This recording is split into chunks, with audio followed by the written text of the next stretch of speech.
Bonjour et bienvenue sur la chaîne du Serial Gamer. Aujourd'hui, on est là pour parler du nouveau service de streaming de Google, Stadia, qui nous a été annoncé la semaine passée. Et voilà, je voulais vous expliquer un peu ce que c'était, comment ça marchait, mes craintes, mes doutes sur le service, et puis aussi ce que vous allez certainement avoir d'ici la fin de l'année. Voilà, mais ceci, ce sera après le générique.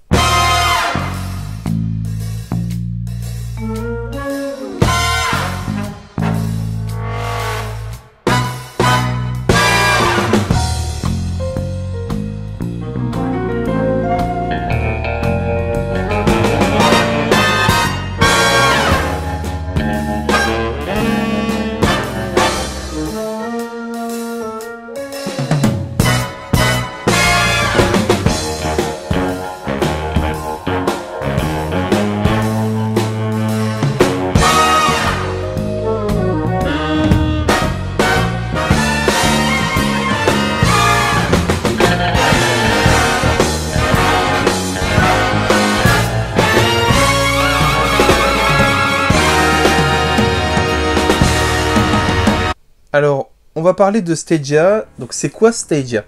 Stadia, on savait que Google se préparait vraiment à entrer dans le monde du jeu vidéo. Et le 19 mars, Google a présenté son service au monde entier. Son service qui s'appelle Stadia. Donc, je vous avoue, j'étais un peu dubitatif. Pourquoi dubitatif? Parce que moi, j'ai une Shield. Je vous l'ai peut-être dit dans une précédente vidéo. J'ai essayé le GeForce Now, qui est un service de streaming en ligne pour pouvoir jouer à des jeux vidéo. Et j'étais un peu perplexe par rapport justement à la connexion Internet, parce que je vous avais déjà dit que j'avais une petite connexion Internet. Et effectivement, ça s'est confirmé sur le site de Stadia, c'est que il faudra une grosse connexion Internet. Alors il parle d'une connexion à peu près de 30 mégas pour jouer en 4K sur le service. Alors 30 mégas, sincèrement moi j'en suis loin, et je pense que vous êtes nombreux aussi à ne pas les avoir, donc autant dire qu'on sera un peu délaissé pour compte pour l'instant sur ce service. Alors, comment ça marche Stadia?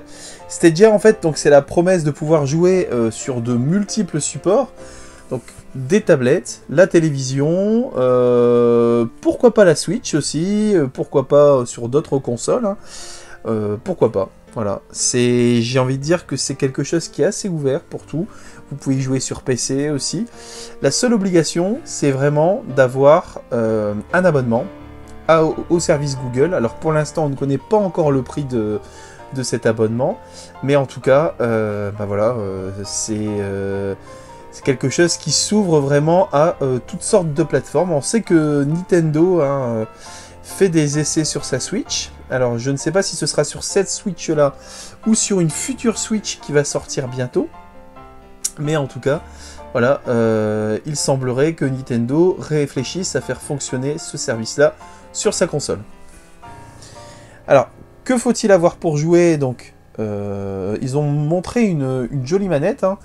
Jolie parce qu'elle est blanche et parce que j'aime bien le blanc, mais bon, elle ressemble beaucoup à une manette PlayStation 4, il faut l'avouer. Ça a l'air assez particulier. J'ai des doutes concernant la croix multidirectionnelle qui me paraît un peu moche et pas forcément adaptée pour les jeux auxquels elle se destine. Et puis,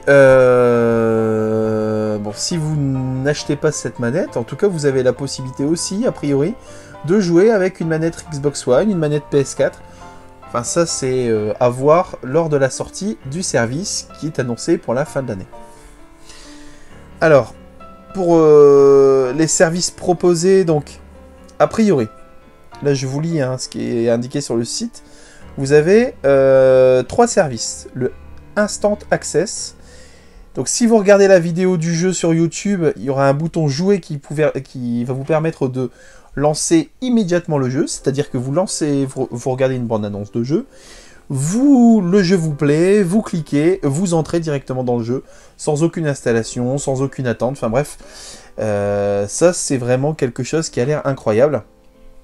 Et puis, bon, forcément, c'est pas forcément sur tous les jeux, mais en tout cas c'est sur les jeux qui seront sur Stadia. Ensuite, il y aura un service qui s'appelle Share State. Donc c'est un service qui permet de partager des extraits spécifiques d'un jeu et de les télécharger, d'y jouer directement si toutefois les développeurs ont intégré cette fonctionnalité. Et enfin, donc vous avez un troisième service qui s'appelle le Crowdplay. Le Crowdplay, c'est quoi? Donc il suffit d'être abonné au service, que le youtubeur que vous aimez soit aussi abonné au service, qu'il joue en streaming, et qu'il ait autorisé la possibilité que vous puissiez intégrer son équipe de foot, par exemple, s'il joue à FIFA, ou de se battre contre lui sur un Call of Duty, sur un jeu de combat, enfin bref. C'est la possibilité, voilà, de jouer avec vos streamers préférés. Et ça, c'est aussi sympathique. Après, rien ne vous empêche aussi de jouer avec moi ou avec d'autres personnes. Il suffit de me demander mon identifiant sur les différents services. Et puis, il n'y a pas de souci, on peut jouer ensemble dès maintenant. Alors, la manette Stadia, je vous en ai parlé. Voilà, moi, elle ne m'inspire pas. Je vous avoue, une manette, c'est quand même ce qui vous rattache au jeu. Pour l'instant, voilà. Je ne l'ai pas touchée, je ne sais pas ce qu'elle vaut. En tout cas, la plastique a pas l'air extraordinaire. Hein, ça a l'air d'être une manette assez basique. Reste à voir, voilà, quand on l'aura dans les mains, si elle vaut le coup ou pas. En tout cas, il y a une chose à dire sur cette manette, c'est qu'elle sera en contact direct avec les serveurs de Google. Alors, en contact direct, comment? Via le Wi-Fi. C'est-à-dire que ce sera une manette Wi-Fi. Et pour éviter justement cette latence qu'on a pu constater pendant la conférence, a priori, voilà, le Wi-Fi va aider à pouvoir savoir si vous allez à gauche, à droite, si vous appuyez sur tel bouton pour sauter, etc. Ça, c'est quelque chose qui m'a fait peur vraiment pendant la conférence. On a vu véritablement que c'était pas réactif, alors que Google, bon, c'était une présentation faite par eux, avec toute l'infrastructure qu'il y a derrière, avec vraiment le maximum de connexions possible, ils n'ont pas réussi à avoir un résultat qui soit tip-top lors de la conférence. Donc s'ils n'ont pas réussi eux, comment nous on va pouvoir le réussir chez nous, en France, avec une connexion ADSL classique? Voilà, c'est ça me fait vraiment peur. Hein, autant dire qu'un service avec une latence, moi j'ai eu ça sur le GeForce Now, et ça vous incite pas à rester abonné au service, ça c'est clair. Est-ce qu'il y aura des exclusivités? Alors les exclus, je vous avoue, on les attend de pied ferme. Moi je parierais pour un Oddworld, je sais pas pourquoi, mais je pense que Oddworld va ressortir sur Stadia en exclusivité. La vidéo du jeu est ressortie il n'y a pas très longtemps. Elle a été annoncée sur aucun support. C'est quand même assez étrange. Donc voilà. Moi je pense que déjà il y aura un Oddworld. Et pourquoi pas aussi d'autres jeux, d'autres studios dont on ne connaît pas encore l'existence. Alors, qui est à la tête de Stadia? On peut retenir un 5 gros noms. Alors Phil Harrison, il est très connu. Phil Harrison, c'était l'ancien directeur de Sony Computer Entertainment. C'est celui qui a lancé la première PlayStation, donc c'est pas n'importe qui.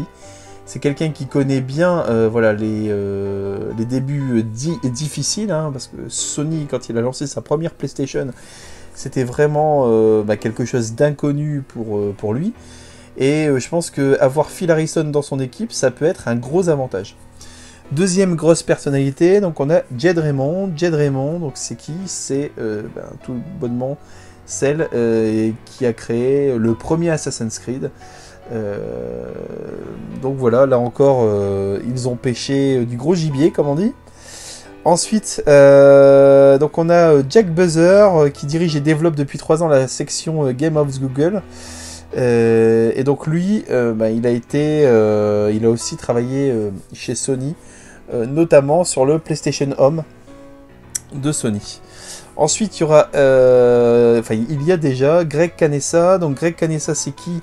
C'est quelqu'un qui avait fondé tout bonnement le Xbox Live Arcade, pour ceux qui connaissent. Donc là encore, quelqu'un qui aide au développement de projets novateurs. Et enfin, donc on a Richard Marks. Richard Marx, c'est qui? C'est l'inventeur du PlayStation VR, de l'iToy et des PS Move. Donc autant dire, on s'attend à du lourd pour Stadia, qui devrait sortir donc d'ici la fin de l'année 2019. On en saura plus a priori à l'E3 2019. Donc l'E3 2019, c'est cet été. Et là, je vous avoue que je suis quand même impatient de savoir si le service va être vraiment au point ou pas. Et le prix, alors ça c'est la grande inconnue. Pour l'instant, on ne sait pas si ce sera un service tout en un, c'est-à-dire avec un catalogue de jeux.